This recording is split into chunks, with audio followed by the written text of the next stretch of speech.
Fala pessoal, aqui quem fala é o Juliano, eu sou estudante do CFA Institute, sou certificado em gestão pela Ambima e sócio aqui da Real Invest. Seja bem-vindo a mais um Giro Macro.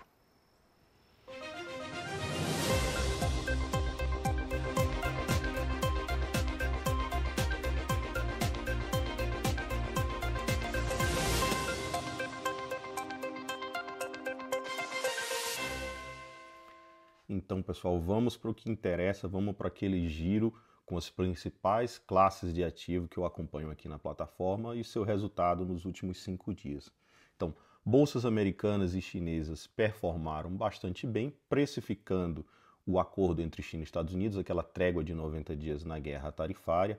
Então, você vê aqui Dow Jones performando bem, Nasdaq principalmente, S&P, China performando bastante bem e o Brasil poderia ter performado um pouquinho melhor, na minha opinião, não fosse alguns acontecimentos que eu vou comentar mais à frente. Nasdaq performou muito bem, em específico por conta de um elemento que aconteceu na visita do Trump à Arábia Saudita, que eu vou comentar também um pouquinho mais para frente.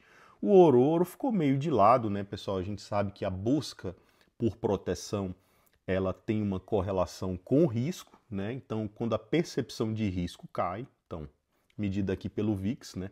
Como a percepção de risco caiu bastante, a procura por ouro também cai. Mas lembrando que ouro não é só proteção geopolítica, é também proteção contra a inflação global. Essa sim, muito mais difícil de ser resolvida e, portanto, ele fica meio de lado, né? Poderia ter caído um pouco mais, mas eu acho que a busca por proteção inflacionária segue forte.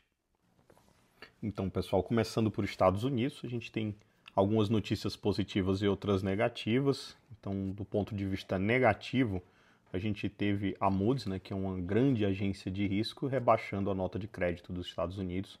Os Estados Unidos perdendo o selo de emissor AAA. Só que tem um ponto importante aqui, pessoal.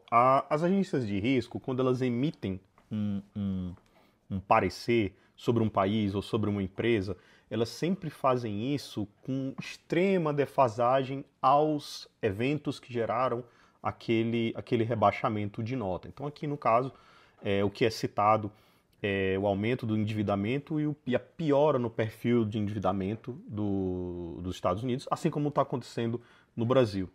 Eu vejo muita gente fazer uma comparação muito indevida entre o endividamento americano e o endividamento de qualquer outro país, e especificamente países em desenvolvimento. Estados Unidos detém a principal moeda de troca do mundo. O mundo inteiro negocia em dólares, o mundo inteiro não negocia em reais. Então isso faz toda a diferença. Outro ponto, Estados Unidos é considerado um excelente credor, não teve nenhum problema no seu histórico de crédito. Isso é fundamental para que as pessoas tenham confiança na capacidade de pagamento. Nunca ter tido um evento de crédito, nunca ter tido um problema para pagar os seus credores é excepcional para ter uma boa nota de crédito, tá? Então, é uma comparação muito indevida esse negócio de, poxa, o Brasil pode se endividar porque os Estados Unidos é super endividado e nunca quebrou. Totalmente inválido, são economias distintas, uma coisa tem nada a ver com a outra, tá? Ponto de vista positivo, o que a gente teve? O Trump concluiu a sua viagem aí ao Oriente Médio, fechou parcerias fundamentais, foi extremamente bem recebido na Arábia Saudita, levou uma comitiva grande, foram vários empresários com ele, dentre eles o próprio Elon Musk, o presidente da Nvidia também. Nvidia, por sinal, fechou um contrato de 7 bi com a Arábia Saudita.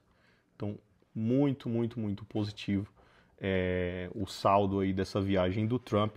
Então, basicamente, China e Estados Unidos tentando atrair mais parceiros, né, ou manter aqueles seus parceiros históricos dentro da sua zona de influência, da mesma forma que a China está fazendo com o Brasil, Estados Unidos estão fazendo com outros países ali que são mais próximos, que estão dentro da sua zona de influência, para manter aquele bloco econômico forte.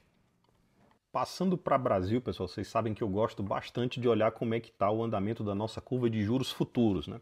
Então, basicamente, a gente tem aqui a média dos juros de hoje até um dado vencimento. É importante a gente acompanhar a Selic? Mas os juros futuros são igualmente importantes, né? Por quê, pessoal? Porque aqui está precificada a percepção de risco país. Aqui estão as expectativas que os investidores têm de recuperar o dinheiro que eles colocaram lá no Tesouro. Então, quanto maior a percepção de risco em relação a um país, ou seja, quanto maior a percepção de que eu não vou receber aquele dinheiro de volta, maior tem que ser os juros cobrados.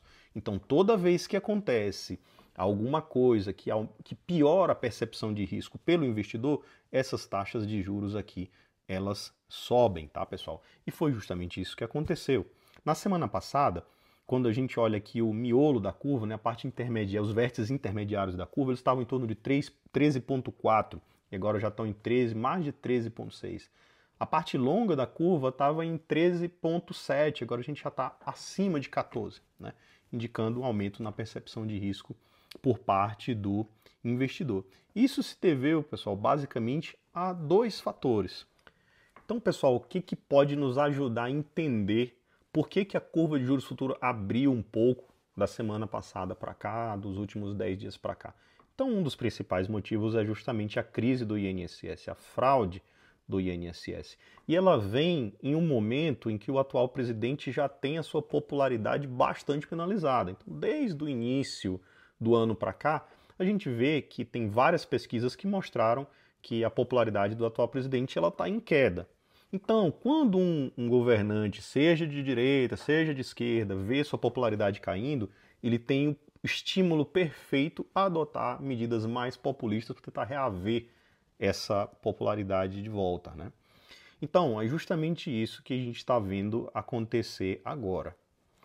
Na sexta-feira passada, a gente teve rumores, né, de que o governo estaria estudando 3 medidas bem controversas. Então, seria um novo auxílio gás, uma linha de crédito especial a entregadores, que estaria sendo discutida entre Caixa Econômica e Banco do Brasil, e também uma linha de financiamento específico para reformas de domicílios em condições precárias, né?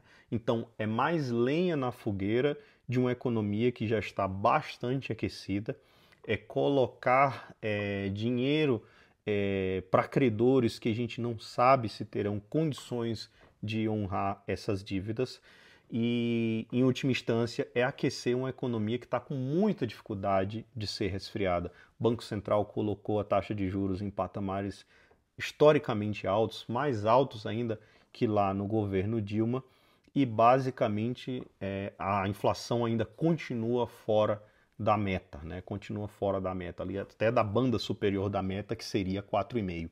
Então, a gente está colocando lenha na fogueira de uma economia que está bastante aquecida, quando deveria estar sendo feito justamente o oposto. Pessoal, então passando para a nossa agenda macroeconômica da próxima semana, ela já começa com um dado muito importante, saindo aí no domingo, né, que é o dado de vendas no varejo. Por que esse dado é importante, pessoal? Já deixo aqui uma indicação de livro, que é o livro Economia Chinesa, do professor Roberto Dumas. Existe uma discussão se o modelo econômico chinês baseado em infraestrutura, ele ainda é sustentável e que deveria ser feita uma transição desse modelo para um modelo mais voltado para o consumo interno. O que acontece? Quando a gente olha os dados de venda no varejo, eles são um termômetro de como é que está essa transição de modelo. Veja, a China já fez grandes obras de infraestrutura. O que ainda pode ser feito mais lá? Certo? Pode ser feito alguma coisa? Acredito que sim. Mas a crise no setor imobiliário já nos mostra que a infraestrutura chinesa já está muito avançada e já pode estar muito próximo, sim, a uma exaustão do modelo. Quando a gente olha esse gráfico aqui, pessoal, gráfico do preço do minério de ferro, né, que está muito associado à construção civil, a gente vê que depois da pandemia, os preços do minério de ferro nunca mais voltaram aos mesmos patamares. E a China é uma grande consumidora de minério de ferro. Então, quando a gente vê esses dados aqui, quando a gente vê o colapso das grandes incorporadoras chinesas, como a Evergrande, como aconteceu, são sintomas de que aquele modelo econômico pode estar chegando sim à exaustão. Um outro dado é que, para toda unidade de PIB adicional, a China hoje gasta 3 vezes mais do que gastava há alguns anos atrás. Continuando aqui a nossa agenda da próxima semana, Ainda lá na China, a gente vai ter a definição da taxa preferencial de empréstimos por lá, basicamente a taxa de juros, que seria equivalente ao nosso CDI por aqui, esperado um corte aí de 0,10, mais um corte. As taxas de juros por lá vêm em ligeiros cortes, uma tendência de cortes por lá para tentar estimular a economia. Vamos ter aqui no Brasil prévia do PIB, lá na zona do euro, divulgação de dados de inflação, estoque de petróleo nos Estados Unidos. E aqui a gente tem um dado muito importante para a economia americana, pessoal, que é justamente o PMI de serviço. Lembra que o PMI é aquela métrica para a gente ver como é que está a temperatura daquele determinado setor, seja indústria ou serviços. Então, quando a gente tem um número abaixo de 50, a gente diz que está em território contracionista, e acima de 50, a gente tem um território expansionista para aquele dado indicador. Então, esses são os principais indicadores que eu acho que são importantes aí para a próxima semana e que devem fazer preço nos mercados. Então é isso, pessoal. Forte abraço e até semana que vem.